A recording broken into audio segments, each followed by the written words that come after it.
పాకిస్తానోడే ప్రపంచంలో ఎక్కడ ఏ దరిద్రానికైనా కారణమవుతుంటాడు. చివరికి అంటే అత్యాచారాలు, మహిళల పట్ల అరాచకాలు ఇట్లాంటి వాటికి. చివరికి ఆ పాకిస్తాన్‌లో ఉన్న న్యాయస్థానానికే చిరాకు పుట్టి కఠినమైన శిక్ష విధించిన ఉదంతం ఇది. లాహోర్ హైకోర్టు ఒక సంచలనాత్మక తీర్పిచ్చింది.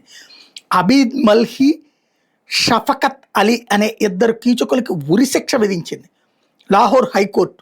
ఏంటి వీళ్ళిద్దరూ చేసిందంటే, ఫ్రాన్స్‌కి చెందిన ఒక మహిళ ఈ పాకిస్తాన్ మంచిది కాదమ్మా, అక్కడ ఈ మత సంప్రదాయాల ప్రకారం బ్రతికితే ఓకే, లేకపోతే గనక దారుణంగా ఇబ్బంది పెడతారమ్మా, అందరూ బురకాలేసుకుని హిజాబులు వేసుకుని వెళ్తుంటే నువ్వు దర్జాగా నీ స్టైల్లో వెళ్తానంటే అక్కడికి నువ్వు ఇబ్బంది పడతావంటే, అబ్బే పాకిస్తాన్ వాళ్ళు చాలా మంచోళ్ళు అబ్బా, నేను చూస్తున్నాను కదా వాళ్ళు పెట్టే పోస్టులు అవన్నీ చూస్తున్న మహిళలకు విపరీతమైన గౌరవం ఇస్తారని వెళ్ళింది.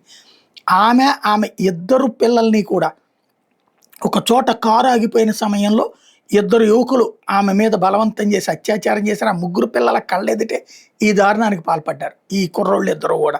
షఫకత్ అలీ అనేవాడు, అబిద్ మలిహ్ అనేవాడు. చివరికి అది ఫ్రాన్స్ ప్రభుత్వం సీరియస్గా తీసుకుని, ఫ్రాన్స్ రాయబారికారులను సీరియస్గా తీసుకుంది కాబట్టి విచారణ చేసి ఫైనల్గా వాళ్ళిద్దరికి కోర్టు ఉరిశిక్ష విధించింది.